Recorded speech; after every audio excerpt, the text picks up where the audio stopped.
everyone. Welcome back to another vlog, or video log as I like to call them. It's been a while since I've done one of these one-on-one. I think the last time I did one, I was in Grand Theft Auto driving around, driving very horribly.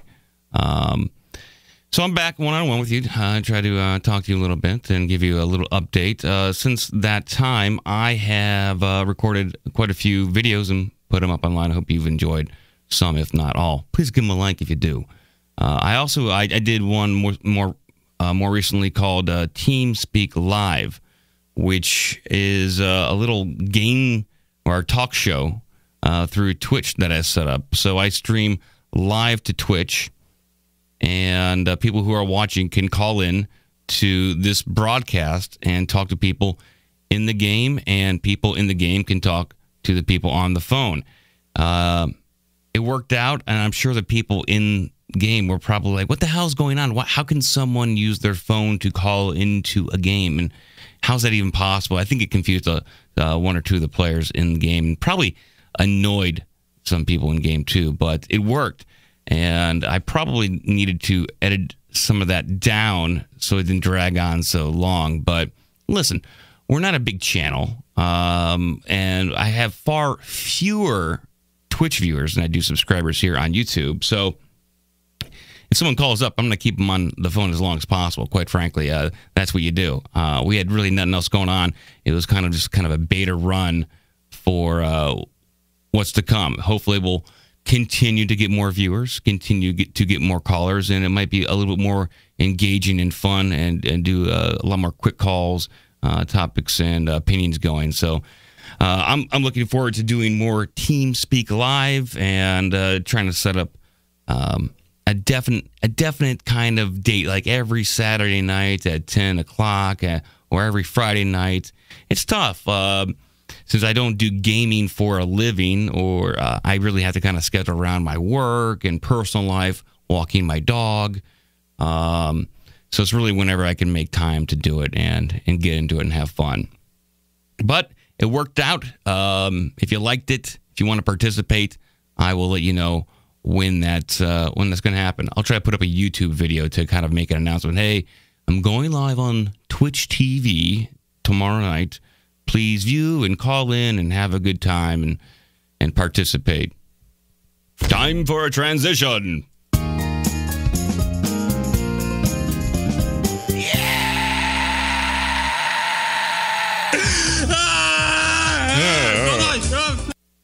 So, I'm a big nerd, and Leonard Nimoy died, Spock.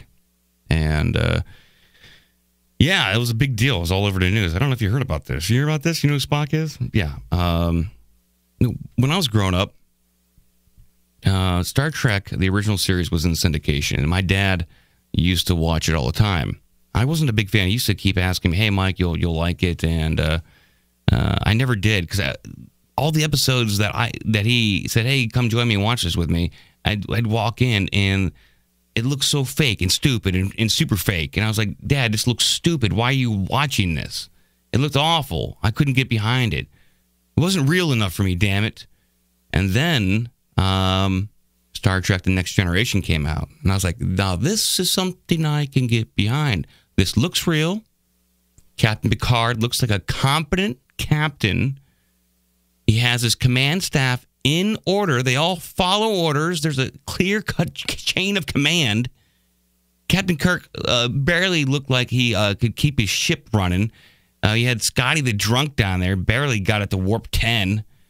You had Spock doing his own thing. Bones was cursing all the time, barely saving lives. Quite frankly, I don't know how in the original series that whole ship just didn't deteriorate into one big drunken orgy every episode. And look at the sets. You could push over the walls. Looked horrendous, stupid, and fake. Awful. The Next Generation, that's when I hopped on board with the whole Star Trek thing. And that's where I kind of started to like Spock as a character, because he did do some guest appearances on Star Trek The Next Generation. One of note is where Spock took it upon himself to try to broker a peace deal between the Romulans and the Vulcans. And so he went down to Romulus undercover to try to spread the word that the Vulcans are open to a negotiation. And meanwhile, he had no permission to do this. So Picard was like, what the fuck, dude? You're totally undermining the diplomatic process. You have no authority to speak on behalf of the Federation. Quite frankly, you're being a rebel. You're a troublemaker. And this has got to come to a stop, motherfucker. So Picard goes down to Romulan, or Romulus. Is it Romulan or Romulus? I don't know. But he goes down there with Data, who already looks kind of like a Romulan. And they go undercover and try to convince him, hey, this isn't going to work. And Spock wouldn't have it at all. And obviously the peace deal fell apart because the Romulans never wanted peace. They don't want peace with the Vulcans, no matter what some of the underlying population said. They were very angry. The higher-ups, they wanted war. War is good for the economy when it comes to Vulcans versus Romulans.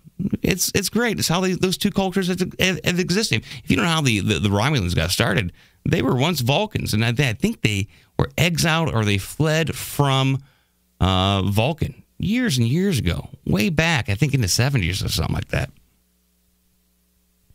So that's where I first learned of Leonard Nimoy, and that actually caused me to go back and look at some of the older Star Trek, the original series, and then I started watching Next Generation before I even saw the Star Trek, the original motion picture, which is where the theme from Next Generation comes from. So I kind of got familiar. I started liking the original series after I watched it more and more. And then once you become a fan of Star Trek, you just kind of, by default, in my opinion, you kind of become a fan of all of it. I even watch Voyager over and over again, and Deep Space Nine, which is, I think, severely underrated. And I'm right now I'm going back and watching the Next Generation again. It's kind of how I time out some of my freelance work that I do.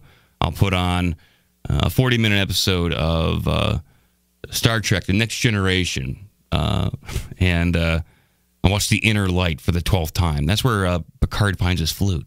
One of the greatest episodes ever. Watch it. I think it's season 6. And so I'll put it on an episode, and I'll code away, hack out some websites, and that's how I time myself. And it's a great time tracking tool for myself, Netflix and Star Trek. But anyways, very sad that Leonard Nimoy did die.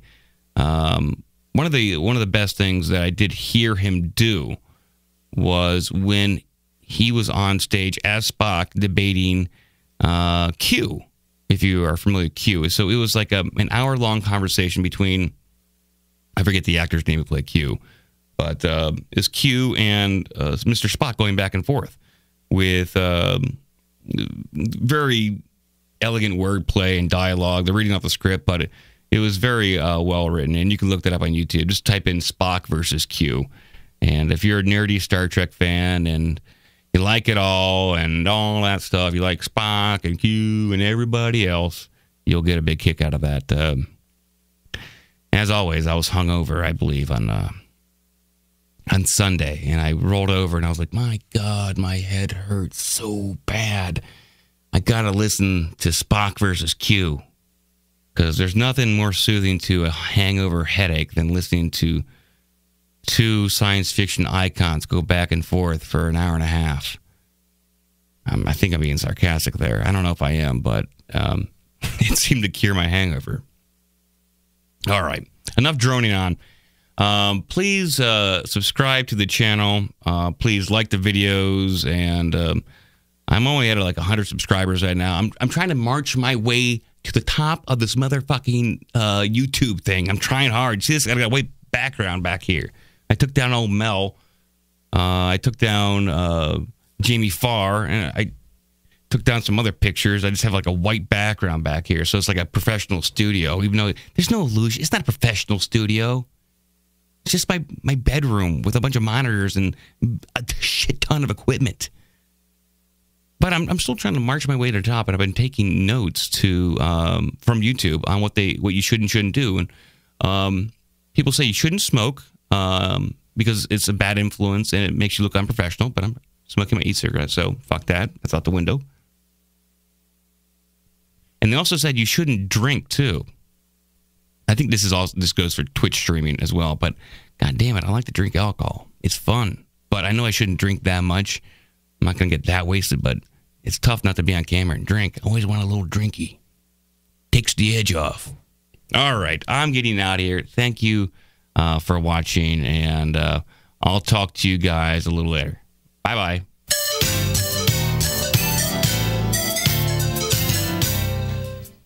Explosion.